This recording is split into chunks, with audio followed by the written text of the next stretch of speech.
Hello and welcome to the Failure Gap, where we talk with leaders about closing the space between agreement and alignment. We love talking with interesting people, and today we're joined by Nick Anderson. Nick is the CEO of OneAccord. He's also the author of 6-Word Lessons for Middle Managers, 6-Word Lessons for Executives, and 6-Word Lessons for Founders and Owners, part of the 6-Word Lessons series, each offering 100 snackable wisdom bites. I love that concept, by the way. He's the founder of Chosen Leader, a platform dedicated to the evolution of leadership skills across various sectors. In his career in banking, Nick held many leadership positions, and he has a master's in nonprofit leadership. He's an entrepreneur, a business leader, and a community leader. His forward-thinking approach is focused on making sure OneAccord remains synonymous with the values of truth, compassion, and service in the business community. Nick, welcome to the Failure Gap. Well, thank you so much. It's always humbling and honoring to hear someone speak about me like you just did. So. Well, you've done some great things, and I'm looking forward to diving into some of that as we have this conversation about. There's a lot in there that people would agree would be a good idea, and it's hard to get it done. So I'm looking forward to hearing your perspectives on that. Before we get there, though, I would love to give you the opportunity just to introduce yourself in your own words to our audience. Maybe share a few of the twists and turns along the way for you as a leader that have landed you in this role as CEO of OneAccord. That could be a 3-part series. So the very most important things that folks should know about me, not things, but they're pictured behind me. It's my family. So I'm husband to Ariana, father to Abigail, Christian, Eliana, and Finn. They are my why, my whys. They're the reason that I do what I do vocationally. I think I would do the work that I do for free if given the opportunity, because I love what I do. The reason I do it vocationally is to provide a life for my family. So that's the most important thing about me. They are the most important thing about me. The twists and turns that you brought up, where do I start? I left high school early without a diploma. And I got a job as a teller at what was called First Bank, Seattle First National Bank, in 1997. I was 17 years old. And my career in banking spanned 25 years. As you said, I held executive roles, senior vice president, division head, etc. And that career also, went parallel with a lot of life. So there's a deep life story. I won't go into that now, but twists and turns for sure. If I look in the rear view, what I see is that I was often asked, tapped, selected, invited to either fix something that was broken or start something that was new. And that was in the context of working for many different banks. And so coming into OneAccord as CEO in January of 2024 was a combination of those two things. Although OneAccord wasn't necessarily broken, there was a real opportunity to rebuild, reclarify, to the point of your podcast, and there was a lot of great ideas, few of them getting done, probably too many good ideas, so we had to narrow our scope, and I can go deeper into that and unpack as we go. But that's some framing. Yeah, I appreciate that. And I will tell you, I don't think I've ever walked into a client organization where they needed more ideas. Yeah. Like a lack of ideas is very rarely the problem, right? Mm-hmm. And I'm sure you have seen that as well as you've worked with leaders and leadership teams, both in the banking industry and beyond with OneAccord. Tell me a little bit about your thoughts on this failure gap that we like to talk so much about, this space between seeing especially a team of leaders agree that something is a good idea and then struggle to actually make it happen. I think we see that in our personal lives. We see that in our professional lives. Is there an example that comes to mind for you where you've either seen it work well or you've seen people struggle to make that move? Yes, for sure. If I was to take that whole idea and zero in on one element, it's the word agreement.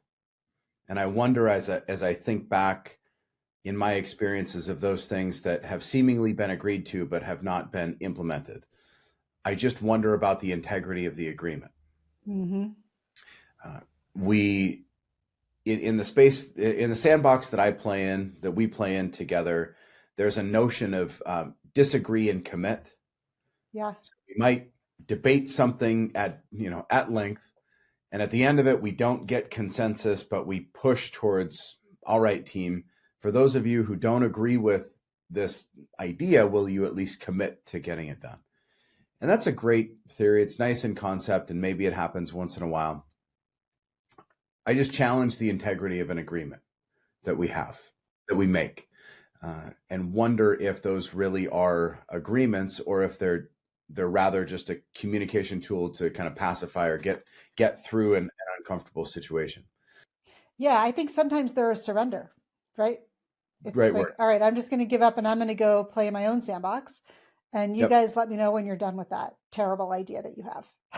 Yeah. Right? Yeah, and I see this, I have in my direct work with clients, which is less and less anymore, but I've worked with large, multi-billion-dollar banks, and I've worked with venture capital backed startups, and they behave the same way.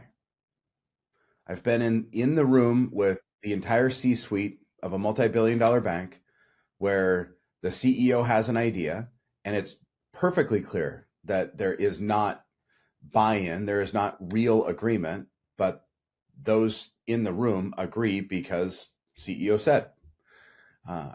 And the initiatives, they falter. They don't work. And then with this 3-person startup, 3 kids under the age of 25 that, get funded, they're wrestling with the same challenge of there's 3 different ideas. All of them are good. Mm-hmm. Which one do we go with? And they have to figure out, just like the executive team in this multi-billion-dollar bank. So there's just me observing that human beings behave similarly. Go figure. Yeah. Right? Yeah. Yeah. I think this problem is not unique to big companies or to small companies. I think you end up with different levels of complexity, and the outcomes can look different, but the problem set remains the same, which is that people often shy away from having the hard conversation about who's going to get disappointed. Who are we saying no to? Yeah. Who are we saying yes to? What does that mean for the business? And so we get stuck in that comfortable space of agreement instead of doing the hard work of getting, in Karrikins Group vernacular, aligned to what's it going to take to get it done, and get very real about that in terms of how we lead together. I think about your example of the 3, under 25 that just got funded for something big that they're all excited about, and they each have good ideas. Someone at some point has to say, we're not going to do that one good idea. Well, and that person has to stay in the game. What's interesting is amongst those 2, and these are, 2 ends of a spectrum, let's say. We've got multi-decade, if not 100-year-old financial institution with a board of directors, an executive team, and lots of resources. Okay. And then over here, we've got this brand new nascent startup. I actually see the startup team engaging in the actual hard work of arguing, of sharp disagreement, and like really getting into it, scrumming, if you will, around the ideas. Whereas there's some complacency in larger organizations. They don't need to act as quickly or be as nimble or take as big of risks, and nor should they take the risks at the same degree. So I see what I would consider a sharper ramp of progress around committing to ideas in the startup by virtue of necessity. They have to stay alive. It's just scrappier. Where in a larger, more established organization, the apathy is a silent killer, because if they don't make this decision, agree and commit and do it effectively, the company's not going out of business in 90 days. Whereas the Right. startup, if Right. they don't get it done, they're not getting their next round of funding. That's right. That's So right. there's, the urgency looks a little different, Yeah. and it kind of forces action. I think this happens, as you say, across the spectrum. It's especially for us interesting at that mid to big company level where you do have it's maybe it's apathy, maybe it's fear, maybe it's uncertainty, maybe it's disinterest, but whatever it is, that lack of ability to really dig in and do the hard work of prioritizing, deselecting, saying no, getting really sharp about where our investments are going. And I think, I don't know about you, but sometimes I think that happens because there's a bit of a power vacuum in the room. Hmm. And it's in that drive to, consensus or in the spirit of collaboration or something. They think everybody has to get along a little bit. And then who's the ultimate decision maker? Like, let's find out what they're going to say. And I wonder if you see that materialize as well, where people are a little bit dancing around trying to figure out where their voice should be in the room. So layered, so complex. At its simplest, I just think it's a response to the externalities. It's a response to the need. So if there is a major disruption, I think of things that Boeing has gone through in recent years, a real sharp proximate need to make change, affect change, agree to a plan and execute on that plan to make real change. In financial institutions and the banks in the country, I think Wells Fargo has really struggled in the last decade, and has had needs to make real change. Look at Chase Bank. They don't necessarily have those pressures. They can behave. They can take their time. They can be a little more slow to react. Larger organizations, I think, they just don't face those externalities, and it's a question of need. Do I need to lean in? Because there's risk in leaning in. There's risk in challenging the process. And do I need to take that risk? And if I don't, frankly, I'm not going to. Why would I put my, say, mental and emotional well-being at risk? That's number one.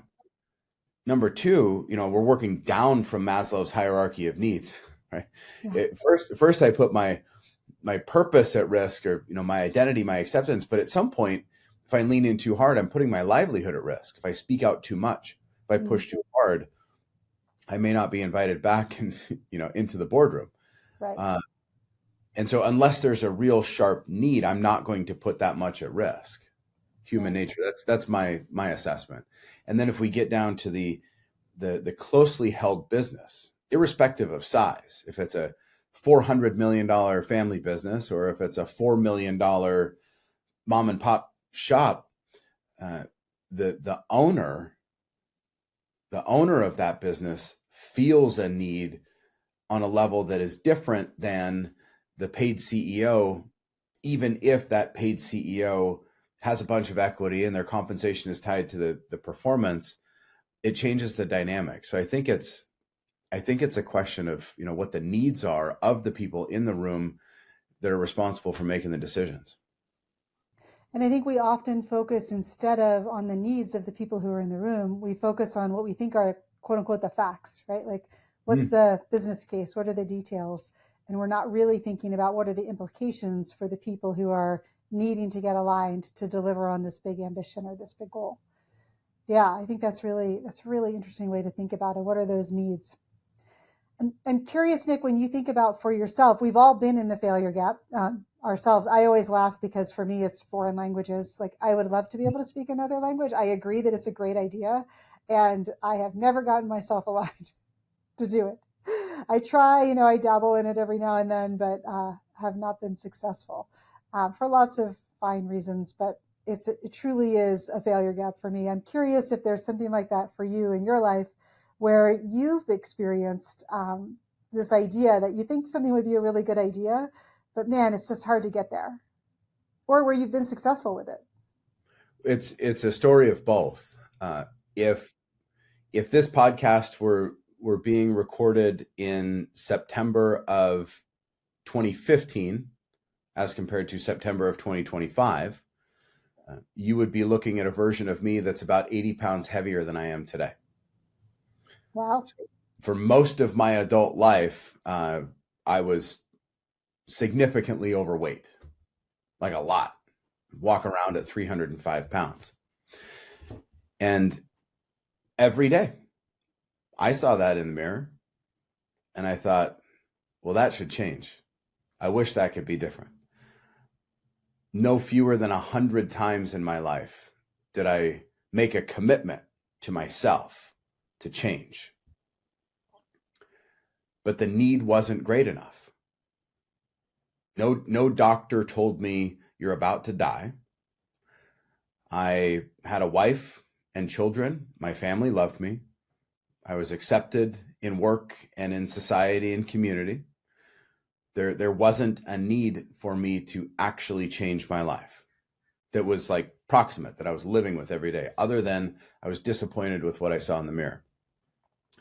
In February of 2016, my wife, the mother of our boys, was taken from us in a sudden and tragic accident. And all of the sudden, there is a need that if I didn't improve my health, I might not live long enough to see my grandkids. This is the shift that happened in my head. I am the only one that my boys have. Mm-hmm. So I have to stay alive. And that was it. The need, my perception of need shifted and changed. And from that time forward, my behaviors have changed. My outlook has changed. I put myself into different social circles. I consume different media. I do different things for fun. And I attribute it back to a need. Yeah. So that need became very sharp. I'm sorry for your loss, by the way. And it sounds like you've moved forward in a way that has been really, the end of the day, productive for your boys and for you, and now your beautiful new blended family. Yeah. So I think that's a huge journey to take. Thanks for saying that. It has been, continues to be. I'm a man of faith, so I say thanks to God for walking along with me through that season, and then bringing into my life a whole new season. I never thought I'd be a girl dad, and I am. Yeah, well, that's an adventure in and of itself. Yeah, a whole new set of needs. Yeah, exactly. And it's beautiful, and it's great. I like your connection to this idea that alignment sometimes is forced by need, and that we can actually learn from that from a business perspective, in that when we're asking people to take on, for example, a big transformation in an organization, that can be hugely disruptive to people in terms of their short-term goals. So we create a need for them to meet short-term goals, but we also ask them to buy into doing something that's more long-term, more visionary. And I don't know about you, but I think the number one trade-off that I see leaders wrestle with is between short-term and long-term outcomes. And you might have seen it even in your challenges with your health. The short-term decision of what to do today can look very different from the long-term decision of where do I want to be in a year. And sometimes we have to bring that need very close in to create the behaviors that we need to see to get to that longer term goal. And I'm just curious, as you think about your work with leaders and leadership teams, is there an example that you can share where you've seen a team really try to figure out how to stay true to a long-term big transformation while balancing those short-term needs productively? Yes. The thing that I've observed, the lesson that I've taken away from observation is that the long-term objectives, the long-term goals, which are not supported by incremental steps, are never achieved. And the general cross-section of folks that I've engaged with are more focused on the long-term objectives and less aware of the incremental steps necessary to get there. So, how many times have I heard from the owner of a $10 million business, I want to be $50 million in 3 years? Well, first of all, that's a want, not a need. Secondly, I don't know if it's grounded in data, but let's just put all that aside and say, okay, you need to be at $50 million in 3 years. How are you going to get there? Well, more sales. Okay. Simple, right? Easy. What else? Go sell more. Yeah. So the folks that I see that are effective in making progress towards those long-term goals, identify them, work backwards. So if it's 5 years out, where do we need to be in 3 and 1 and 180 days and 90 days and down to, we're going to track this weekly. Now I'm going to juxtapose this to my personal health journey. Yeah. Okay. I want to lose 50 pounds. That was my start. I want to lose 50 pounds. I had to break that down into how many calories am I going to consume in a day, and I had to track them.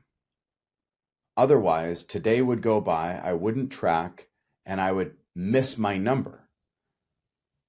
Sometimes by a little, sometimes by a lot. And then I think, okay, well, I'll start again tomorrow. So I wasn't on that daily tracking. When I developed the discipline to track those behaviors daily, I didn't lose 50 pounds in 4 days. I started to lose a pound a week or something. So it's really discouraging because that big goal is still out there. And in the short term, it doesn't feel like progress. But if I go 30 days without doing the daily things, I either go backwards or don't make any progress at all. And then I'm feeling, deflated and disappointed. And the same thing is true in the business. Is we set these long-term goals. If we don't track them on a regular short-term basis, stay on top of it, and then reassess and reassess and reassess. The people have been talking about this for decades, centuries. Like, this is not new. Yeah. You set the goal, you break it down, you track it.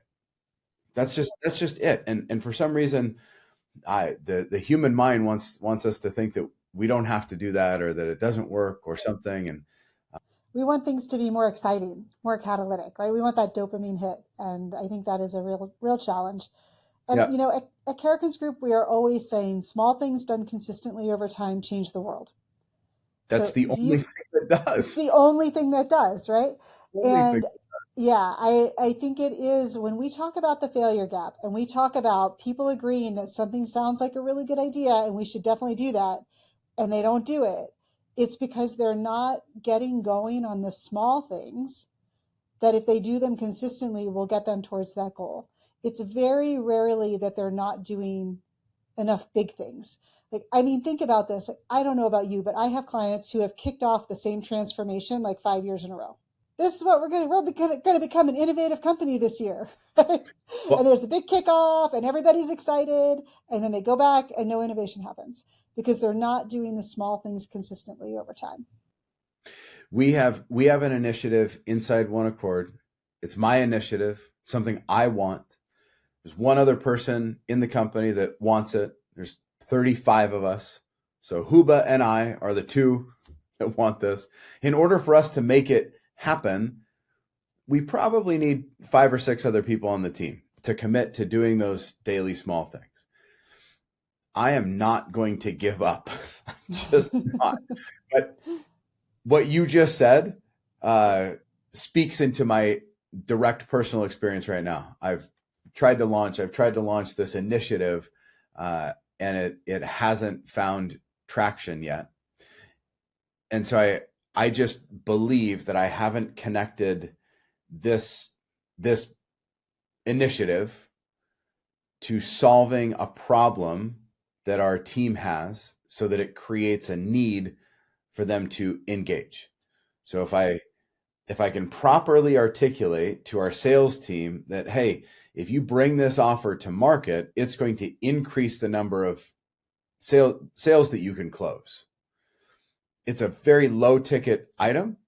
So the sales team probably isn't excited about it because the short-term gain is very small.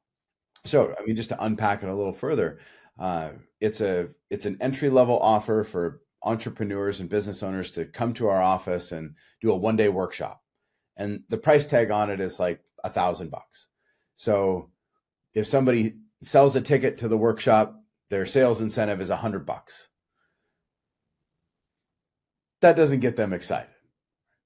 But hey, if the person comes to the workshop and they sign up and they hire us to do a longer term engagement, well, that looks like a much bigger sale, and there's a much bigger sales bonus for you that you may not have had if they didn't come to the workshop, because it's a great way for them to be interested. And so here I'm trying to sell this to the team, but it's all me trying to, push this initiative. And so I am the CEO of the bank that I just described, where I've got an idea. My whole leadership team is like, okay, Nick wants this done, so we'll say yes, but we really don't care about his workshop idea. Yeah. and Yeah. and then I feel like I want to be the startup kids, Yeah. and I just, I want to Be more gritty about it. Right? Yeah. So anyhow, we see that all the time, though. I mean, you're in good company in the first place. And I can't tell you how often we go into an organization, and you probably have this experience too. And we talk to a bunch of people, and they're like, we don't know what the strategy is. We've never heard about it. Nobody's ever told us. We have no idea. And then we go to the CEO or the president or the head of the functional area or whatever, and they lose their minds. And they're like, everybody knows what the strategy is. I have mailed them the PowerPoint. I had a town hall. I can show you the video of me talking them through the strategy. And then I hear them often say it's unacceptable that they don't know what the strategy is. Wow. And, I kind of get it, because they're frustrated, right? They feel like they have communicated out what the strategy is. And now I'm telling them, I talked to 30 people in your organization and none of them know what the strategy is. Right. And it sounds like, at a smaller scale, you're having a little bit of that experience. And I think part of it, we always say to leaders, you need to talk, not tell, right? How do you have the conversation with people about what it is that they need to make sense of for themselves, rather than telling them instructively about what it is that you want them to do? And you can't always do that at scale. Like, there's different techniques and different ways of doing it, right? But engaging people in that dialogue to create shared meaning, in my experience, has helped people get over the failure gap, get into that alignment, because people start to make sense of it for themselves, rather than having to digest something that they're getting on a slide. And I think that's really an interesting idea to explore if you're a leader who's frustrated, feeling like, I keep telling people what we need to do. How are you talking with them about it, and creating the space for those quality conversations where you create that kind of shared meaning?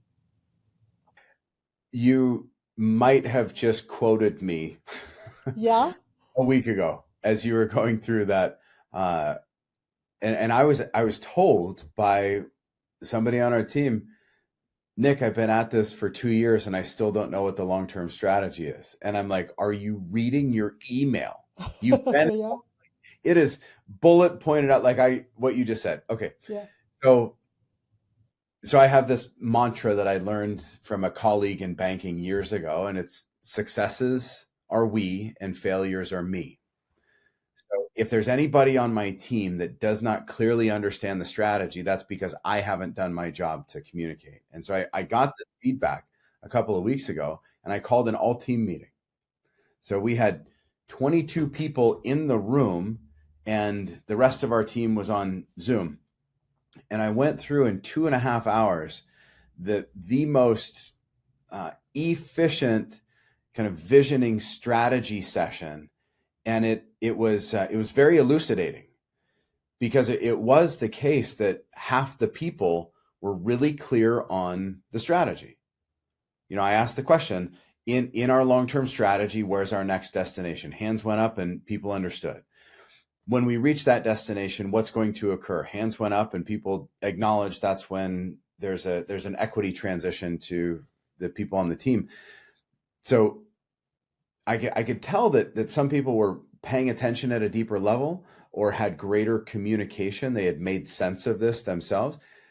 Here is, I'm hung up on a theme in our conversation today. I don't know why, but those who were engaged, I can ascribe a greater need.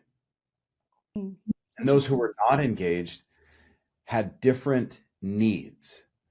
And really, the folks that are financially motivated, because what we're endeavoring to do at OneAccord is transition ownership of the company to partners, create a partnership. And so for those whom that is very important, they are dialed in. And for those whom that is not important, they're borderline checked out. It's not interesting to them. Right. Yeah. And so here's a fundamental question that I'm endeavoring to answer. What do we do with the folks that are not dialed in? Yeah. Can I ask you a question about that scenario? And by the way, thank you for sharing a personal connection to what this looks like, because it is a challenge. Yeah. Would you consider yourself to be in that first category of people who are engaged in part because of the financial realities of what you're trying to do? And so does the strategy lean towards those financially driven goals? Might need you to ask the question differently, but I'll try to answer. For me, this whole thing is, it's practically my opus. This transcends money. Yeah. I am endeavoring to test every theory that I've ever preached, to take every prescription that I've ever written, and do the things that I believe are the right things to do to create enterprise value, to grow a very good company. And so if this doesn't work, I mean, this is my identity. This is my life's work. So you have a lot on the line. Everything, all of it. Yep. Yeah. And then I guess the click down on that for me with your people is what is the need for the people who you feel like are a little detached?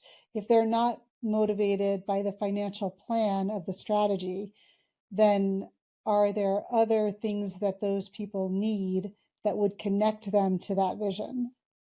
I don't know. And so that is this is the question. What do I do with these folks? How do I find something else that connects them into a vision and or not? So I don't know.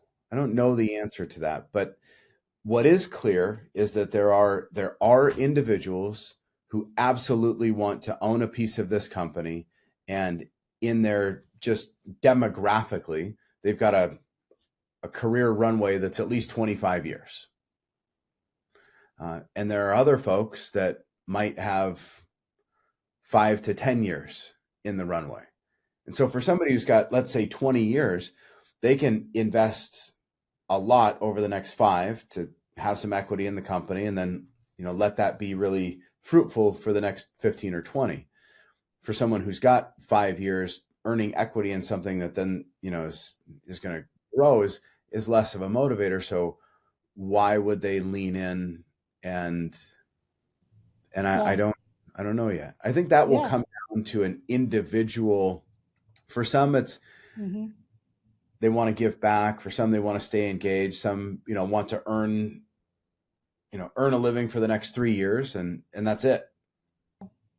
it's like you've got your bell curve, right? So you know that there are people who get it because they want it and they're excited about it and they're bought in and they're motivated by it. And then you've got those outliers who you need to scoop up because their discretionary energy and focus needs to be directed towards the vision. So they need Mhm. to understand it, but they're not in the bell curve, right? They're a little bit on the fringe. So how do you? That'll be. I think, Nick. We might have to have you back on the failure gap in a few months, and see how you're having those conversations and what you're discovering about the mindsets that people have towards the longer term vision, and how you overcome that. I think that would be really interesting. It's a story that I think will unfold over several years. Yeah. And I'm happy to give you chapter updates as we go along. Yeah, yeah, that would be exciting. That would be exciting. Well, I think this has been so interesting, Nick, as we talk about both, personally, professionally, with teams, with clients, with our own companies, with our client companies. We see this phenomena of the failure gap coming up over and over again, where people sit in that. Sometimes it's complacency, sometimes it's that idea of surrender. I'm just going to go do my thing. Sometimes it's I don't know how to speak up in this space, so I'm just going to agree. But they get stuck there, and it turns out that because there's not alignment, we're not taking progress towards the goals, both short and long term, that we need to hit. So I really appreciate you sharing some of your experiences with it and how you're managing it for yourself, for your company, and with your clients. I think that's really exciting. I would love to ask you our final two questions. One is if you could get the whole, I don't know, some community in your world, whether it's your company, your family, your community involvement, if you could get people aligned to do something together, what would that something be? What would you like to see people put shared energy and attention towards that would be really exciting that they could create an outcome that they might not be able to create on their own? Such a good question. And the answer lives in the ethos of mentorship, uh, or apprenticeship. I think that every generation has an obligation to the one coming behind it. And if I could get the whole world aligned around that, but let's just take it to our company, the 30 some odd people that are in and of OneAccord. If everyone here took on a mentee, it's why we love interns. I love interns.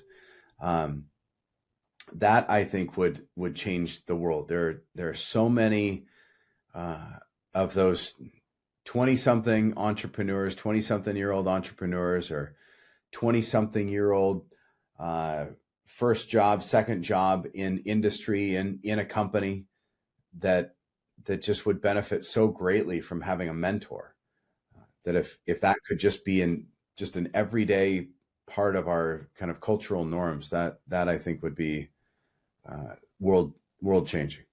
Yeah, I really appreciate that idea of how do we mentor this next generation and also creating those apprentice opportunities for people who may not be following a traditional path forward. You yourself did not follow a traditional path. And I think that, that's really interesting too. How do we create opportunities for people? How would our generation take the responsibility for creating those opportunities for people who don't want to follow that traditional high school, college, first job path? What are the avenues that we could provide to give people the opportunity to make meaningful contributions? And I think mentorship and apprenticeships are great ways to do that. That's right. Yeah. So our last question, I feel like, should be a softball for you with your 6-word series, which is if you were going to help somebody really think about how to get aligned, to get a team aligned to deliver together, what words of advice would you give them? The book, The Four Agreements, comes to mind. Have you read the book, The Four Yeah, Agreements? I have. Yeah. There are two of those four. Be impeccable with your word. Don't take things personally. Hmm. Those two elements are necessary for what I refer to as clean and clear agreements. Agreements have to be clean, meaning if I'm inviting you into agreement, it cannot be coerced, it cannot be pressured, you cannot feel as though you have to. It must be clearly understood so that you know exactly what you're agreeing to. And I think most often agreements are not clean. And most often they're not clean because they're not clear, or there's some, outside force. So be impeccable with your word. Don't take things personally. Great advice for all kinds of situations. Yeah. And I think, especially as leaders in organizations, how we show up for our colleagues, our customers, our clients, our partners, and whoever else is in our ecosystem. So thank you so much for sharing that, Nick. It's a great takeaway. Be impeccable with your word. Don't take things personally. I think I would also say the 6 words I might take from you would be identify a need and chase it. Those are my 6 words from you. Yeah. I want to say thank you to all of our listeners for joining us here on The Failure Gap. If you like this episode, please share it with your friends and colleagues. Give us a like, give us a review on whatever platform you're listening on or watching on. And I want to thank my guest, Nick Anderson, CEO of OneAccord. It's been wonderful having a conversation with you today. And we will see you next time on The Failure Gap. Thanks, Julie.